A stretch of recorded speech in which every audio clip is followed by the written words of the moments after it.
The two faces of Mark Golding: public duty versus private gain. Hey everyone, it's SkyWalker. I hope you are doing fine on this, the beginning of the new year. Today I want to talk about Mr. Two-Faced Mark Golding in person. The coffee says speak, and I must speak.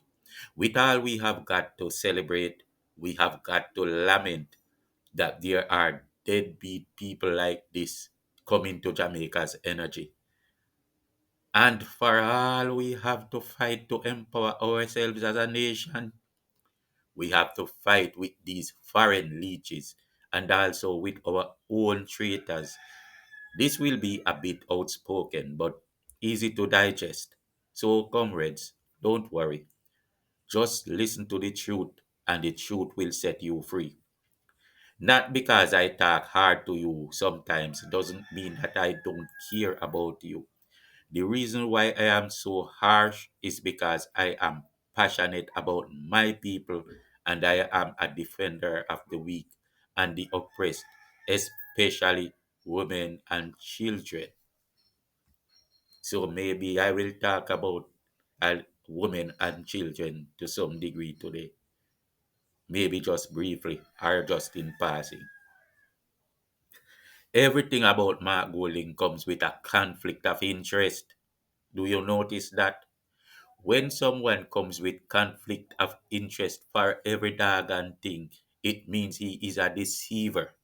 I bet you 100%. Someone challenge me and see if I lie. Mark Golding of London, where he himself admitted to Canada that he is from, is a deceiver. Only a self-hating imbecile or a complete Judas can listen to our work with him.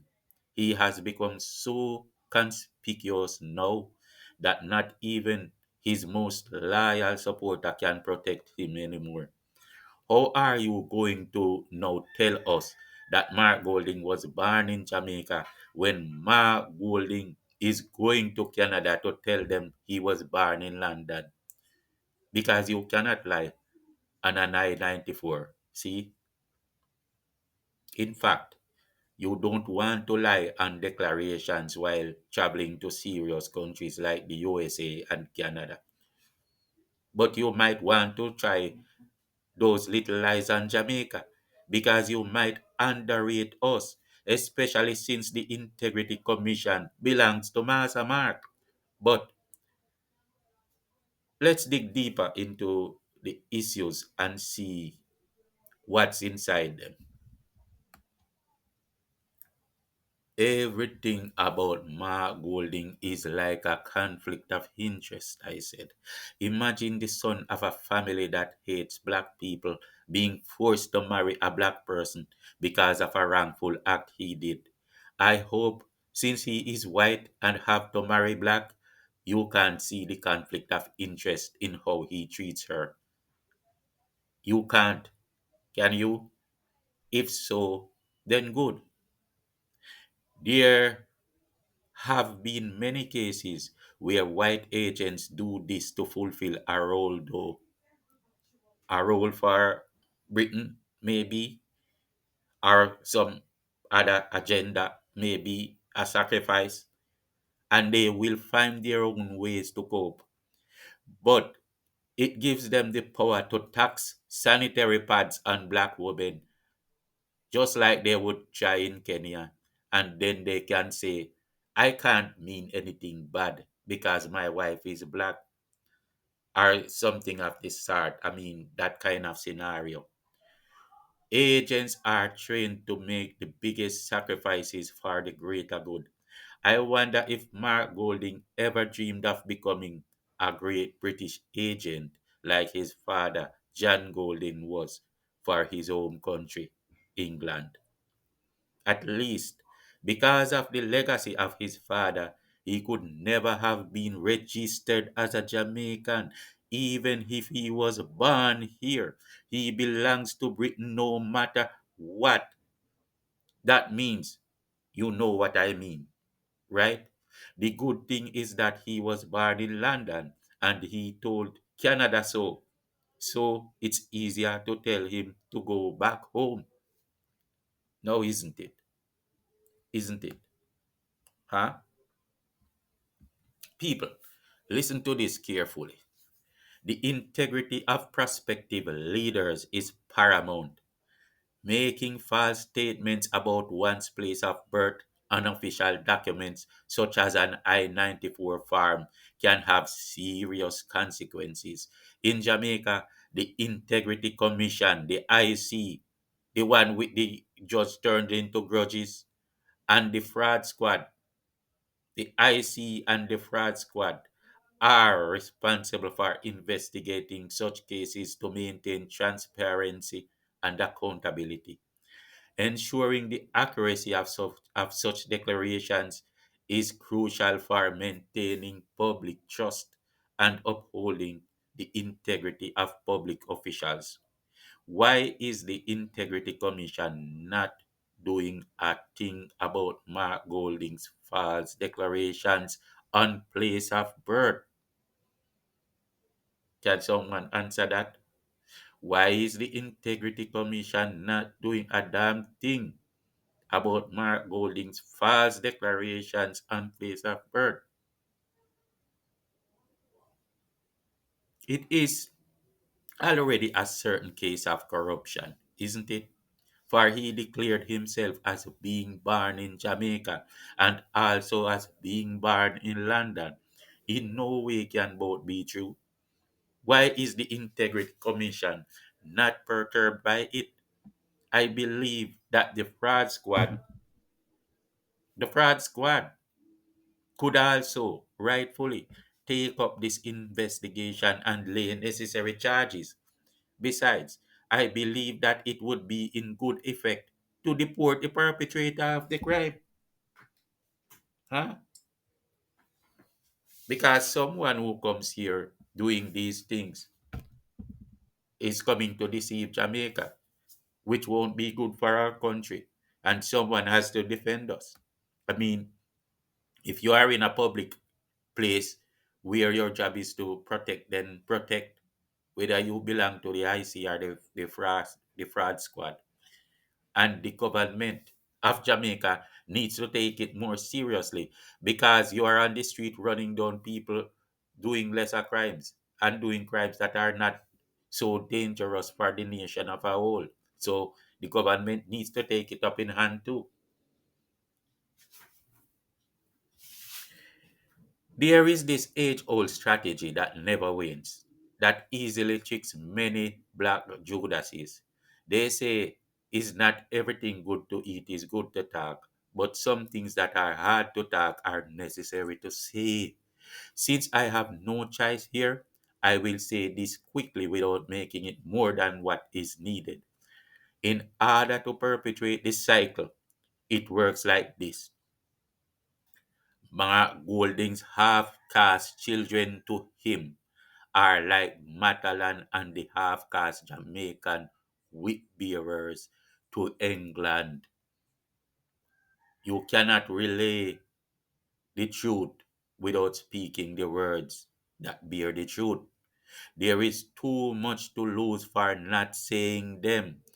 One way to understand my full comment is that you go and study your house slaves and mull over what they say and do. See if they are, as a collective, good for the masses. They are the same ones that peeped through the window and said, Master, a slave running. I don't care who has your blood in them. It's the same thing that happened to ancient Egypt and even South Africa now. It isn't a new thing. It's been used for thousands of years.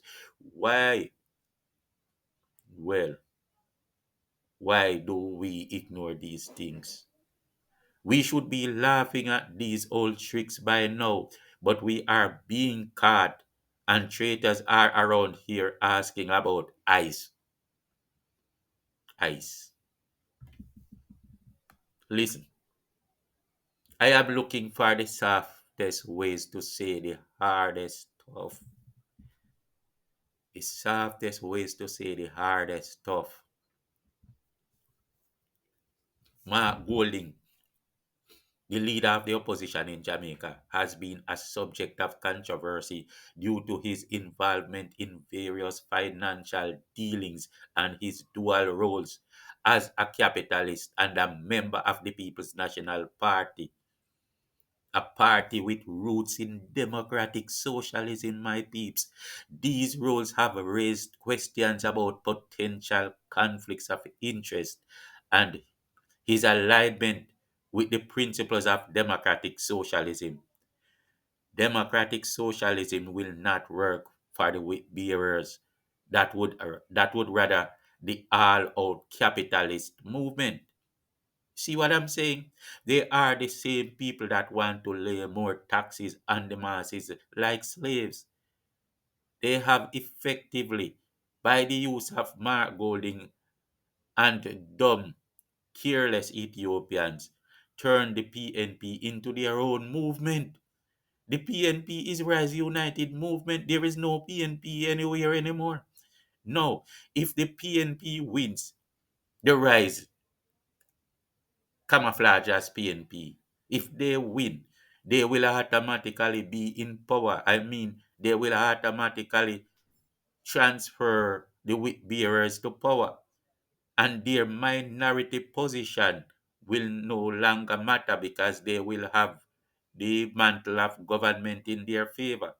Henceforth, the Tapanaris will run Jamaica. Compre freaking in there. Do you understand now? And do you understand words that Mark Golding was chopping about his Tapanaris friends? His victory at the polls will automatically propel them to a majority power, although they are the minority group. One of the significant controversies surrounding Golding involves a 20 million loan to the Bahamian government for housing development. Golding, as a co-founder and director of Proven Management, was linked to the financing arrangement, right? Which is already a conflict of interest.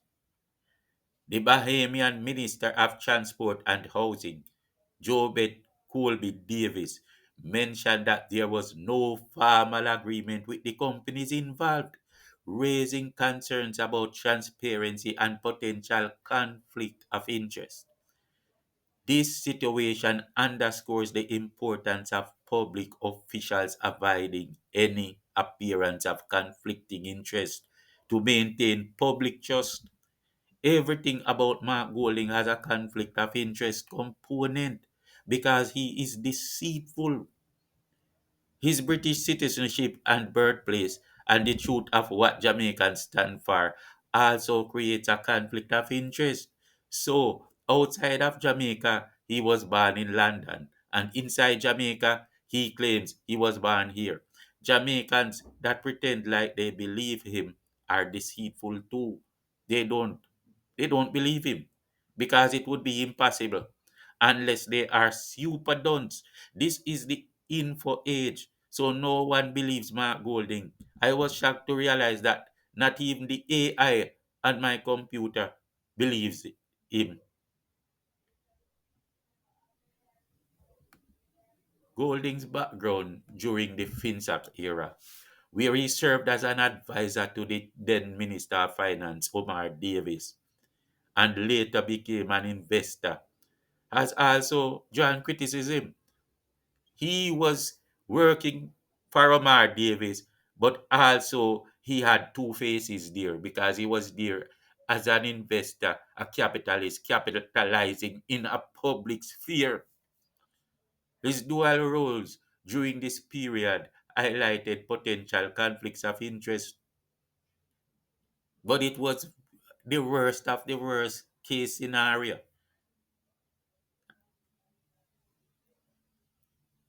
It it was man, conflict of interest galore, further complicating his public image. And now he keeps complicating that image. Such situations highlight the delicate balance public officials must maintain to ensure their decisions are in the best interest of the people they serve. Everything about Mark Golding reeks of conflict of interest because he is deceitful. He always has to hold the darkness in secret against the light. This man is a demon character. He's throwing a stone, he's hiding his hand, he's having holding up the light in his left hand and the darkness to counter it in his right. This man is deceitful. No one can even stand in defense of him. Not even he can stand in defense of himself. For if he exposes the other hand, it will show the darkness. And in this video, we have already proven that the IC belongs to him. Those traitors, leeches, and judges turn to grudges, playing tricks for treats like a little dog I have around here. That's what they do all day, all day. Golding's stance on healthcare reform has also sparked debate. He has criticized the current administration's handling of healthcare and called for significant improvements. However, his statements about making healthcare more affordable have raised concerns. When healthcare is already free, the term more affordable could imply reintroducing fees, which might align more with capitalist interests than with the principles of democratic socialism. This potential shift in policy could be seen as undermining the idea of free healthcare and may impact his political standing, might expose him as a full-fledged capitalist. There is no PNP around here anymore. It's just Rise United. And the sooner the comrades realize, the better. Your house has been destroyed. You are catching in Rise United's house. The transition to free healthcare under the JLP has made a significant difference in providing critical services to those who might not have been able to afford them otherwise. It's essential to acknowledge the progress made while recognizing the need for continuous improvement and expansion of these services. Mark Golding uses the fact that it's a thing in process to try and undermine it. It's like the PNP was 100% behind when the JLP rescued Jamaica from a flatline healthcare system. Now you see it's the JLP that is carrying out the wishes of Michael Manley. Don't you see it? No, almost halfway there. The PNP under Mark Golding is complaining that it's not perfect. So the JLP, who started the improvement in the first place and is consistently advancing, is doing nothing. All he wants to do is turn our sufferings back into the hands of the private sector and make it a business for him and his Tapanari's crew to build health centers. And if you can't pay, you just kick the bucket.